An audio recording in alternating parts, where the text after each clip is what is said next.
भारतीय आणि पाश्चात्य साहित्य विचार या विषयाच्या अंतर्गत आपण आतापर्यंत भरतमुनीच्या रससूत्राची चर्चा केली. भरतमुनीने जे रससूत्र मांडलं आहे, त्या रससिद्धांताचं जे विवेचन आहे, ते प्रामुख्याने काव्यगत अर्थाचे विभावन, अभिनयन कसे होते, या दृष्टीने केलेलं विवेचन आहे.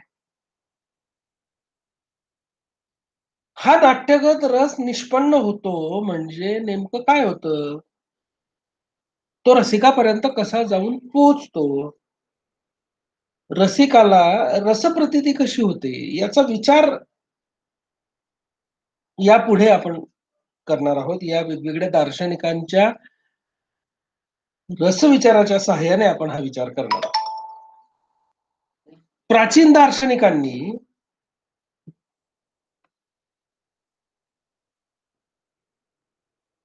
आपल्या तत्वज्ञानाला सुसंगत अशी भूमिका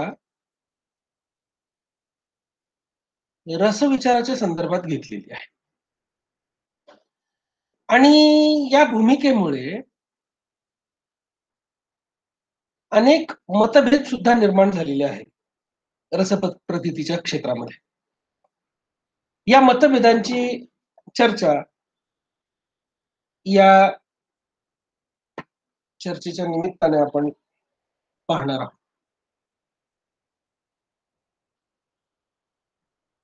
सर्वप्रथम ही चर्चा पाहत असताना आपण चार प्रमुख दार्शनिकांचा विचार करणार आहोत. भट्ट लोल्लट, श्रीशंकुक, भट्टनायक आणि अभिनव गुप्त. या चारही दार्शनिकांनी आपल्या पद्धतीनं रस सिद्धांतासंदर्भात विवेचन केलेलं आहे. सर्वप्रथम भट्ट लोल्लट या दार्शनिकाच्या विवेचनाकडे आपण येऊ. विभाव, अनुभाव आणि व्याभिचारी भाव यांच्या संयोगाने रसनिष्पत्ती होते.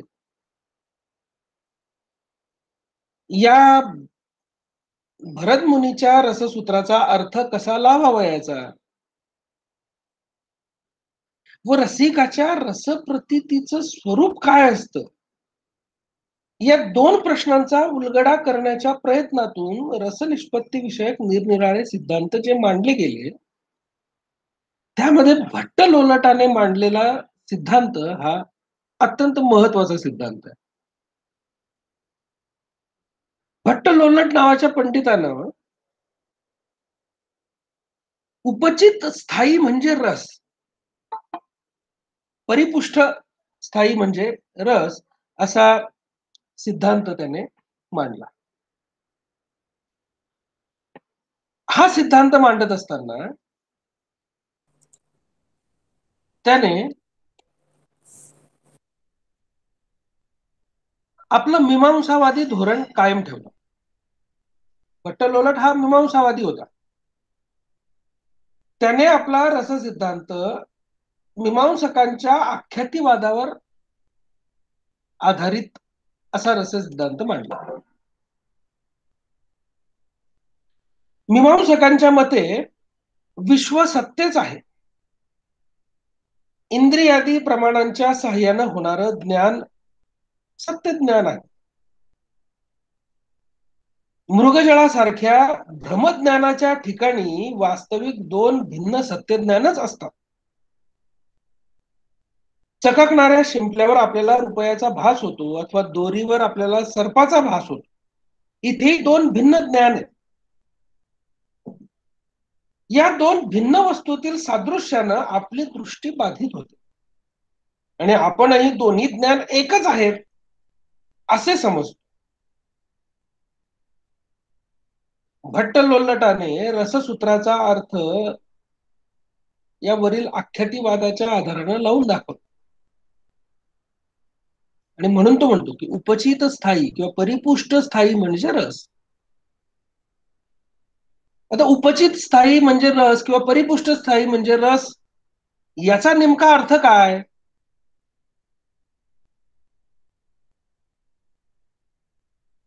तर स्थायी भाव हा मूळ राम सीता किंवा दुष्यंत शकुंतला इत्यादी काव्यगत पात्रांच्या ठिकाणी असतो. नाटकातील विभावादींनी हा स्थायी उत्पन्न होतो. स्थायी भाव केव्हा उत्पन्न होतो? जेव्हा नाटकातील विभाव कार्यरत होता. नटाचे हावभाव, अश्रू, रोमांच या अभिनय व्यापारानं तो आपल्याला प्रत्ययाला येतो. विशिष्ट स्थायी भाव उत्पन्न झालाय हे आपण नटाच्या अभिनयानं समजू शकतो. आपल्या लक्षात केव्हा येतं? जेव्हा नट आपल्या हावभावांच्या, अश्रूंच्या, रोमांचाच्या माध्यमातून अभिनय करतो, अभिनय व्यापार जेव्हा करतो, तेव्हा आपल्या लक्षात येतं की या अभिनय व्यापारातून विशिष्ट स्थायी भाव उत्पन्न झालेला आहे. आणि व्यभिचारी भावांनी त्या स्थायीचा उपचय परिपोष होतो. हा उपचित अथवा परिपुष्ट स्थायी भाव म्हणजे रस होय, असं भट्ट लोल्लटाने म्हटलं. रंगभूमीवरील नट नटी काव्यगत राम सीता, दुष्यंत शकुंतला इत्यादींचे अनुसरण करत असतात. म्हणजे इथं त्याला जे राम सीता किंवा दुष्यंत शकुंतला म्हणायचे ते रंगमंचावरचे नट नटी असतात. हे अनुकरण इतकं परिणामकारक असतं की आपण नट नटींनाच दुष्यंत शकुंतला म्हणतो.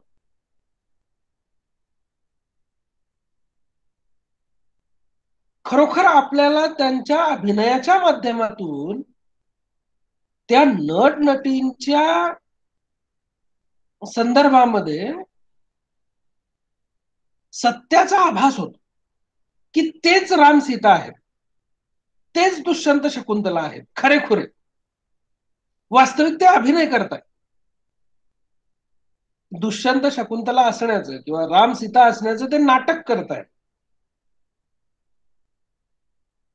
परंतु ते नाटक किंवा त्यांचा तो अभिनय, त्यांचं ते अनुकरण इतकं परिणामकारक असतं की आपण त्यांनाच खरेखुरे पात्र मानत असतो.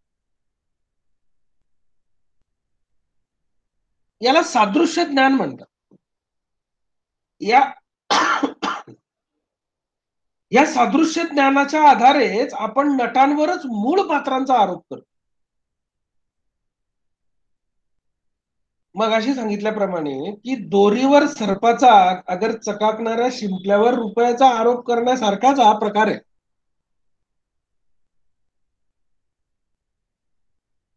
नटांच्या अभिनय कौशल्याने दुष्यंत शकुंतला यांचं प्रेम किंवा राम सीता यांच्या विरहाचं दुःख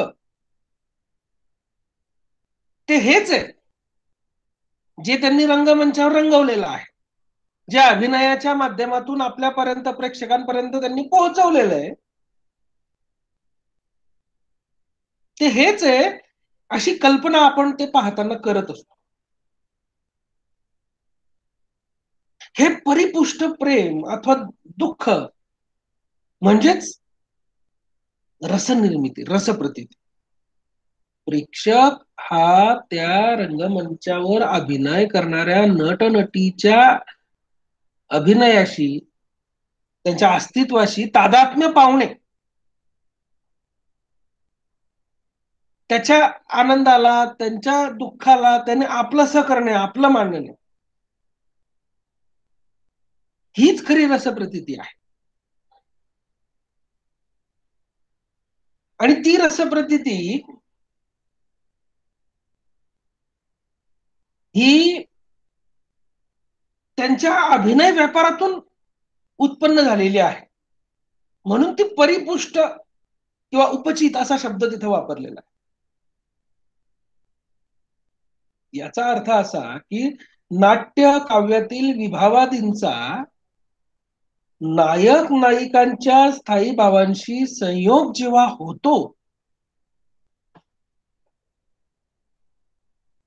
तेव्हा रसनिष्पत्ती होते. म्हणजे नायक नायिकांच्या अभिनयातून जेव्हा विभाव आणि स्थायी भाव हे एकत्र येतात तेव्हा रसनिष्पत्ती होते. पुन्हा लक्षात घ्या की नाट्य काव्यातील विभावादींचा नायक नायिकांच्या स्थायी भावांशी संयोग होऊन रसनिष्पत्ती होते. नटांच्या अभिनयातून व्यक्त होणारे भाव आणि नायक नायिकांच्या परिपुष्ट स्थायी भाव यांच्यामधील सादृश्यामुळे आपल्याला त्यातला भेद कळत नाही, तो लक्षात येत नाही, इतका तो परिणामकारक असतो.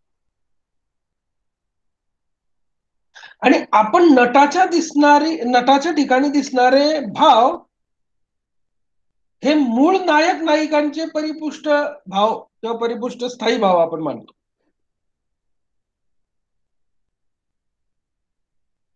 नटाच्या अभिनय कौशल्यामुळे हा जो चमत्कार होतो तो खऱ्या अर्थानं रसिकाच्या आनंदाचं कारण ठरतो. रंगमंचावर जे सादर होत आहे ते खोट आहे,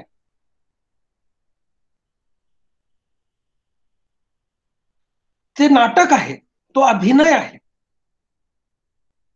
परंतु प्रेक्षक त्याच्याशी इतका घट्ट बांधला जातो, इतका तादात्म्य पावतो की तो त्यालाच मूळ सत्य समजायला लागतो आणि ते पाहून त्याला रसप्रतीती होते, त्याला आनंद होतो, त्याला दुःख होतं. त्याला जेव्हा आनंद किंवा दुःख होतं त्यालाच रसप्रतीती म्हटलेलं आहे. भट्ट लोलटानं मांडलेलं हे जे उपचित किंवा परिपुष्ट स्थायी म्हणजे रस, हे जे विवेचन आहे, ही जी मांडणी आहे त्याची, या मांडणीच्याही काही मर्यादा आहेत. पहिली गोष्ट म्हणजे दुष्यंत शकुंतला यांचा स्थायी भाव गृहीत धरून हे सर्व विवेचन त्यानं केलेलं. विभाव अनुभवांशिवाय स्थायींना स्वतंत्र अस्तित्व कुठे आहे? आणि भरत मुनीने रससूत्रामध्ये स्थायी भावाचा उल्लेखच केलेला नाही. त्यांनी विभाव अनुभव आणि व्यभिचारी भाव यांचा उल्लेख केलेला आहे. तेव्हा स्थायी भावाकडून रसाकडे येण्याचा मार्ग भरतांना मान्य नव्हता. जर रस काव्यातही नाही, नटातही नाही, तर नायकाच्या ठिकाणचा रस केवळ सादृश्यामुळे रसिकांपर्यंत कसं येऊ शकेल? भट्ट लोलट्टाच्या मांडणीमध्ये त्या नाटकातल्या पात्रांच्या ठिकाणी असणारा स्थायी भाव हा विभावाशी जोडला जातो, अशी ती मांडणी आहे. परंतु खऱ्या अर्थानं पाहिलं तर भरताच्या रससूत्राच्या मांडणीमध्ये किंवा भरताच्या रससूत्राच्या मांडणीशी ही मांडणी संलग्नित नाही. भरताच्या रससूत्राच्या मांडणीमध्ये तीनच भाव आहेत: विभाव, अनुभव आणि व्यभिचारी भाव. यांचा संयोग झाला म्हणजे रस निष्पन्न होतो. म्हणून स्थायी भावाकडून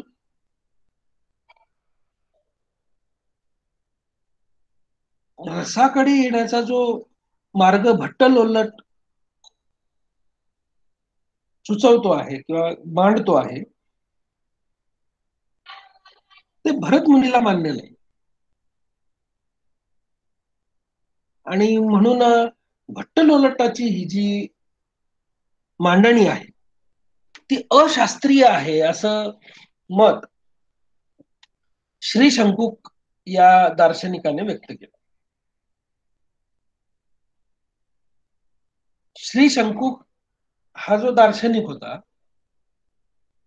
त्याने भरताच्या रससूत्राच्या संदर्भामध्ये मांडणी तर केलीच, परंतु भट्ट लोल्लटच्या रसप्रक्रियेला सुद्धा खोडून काढलं.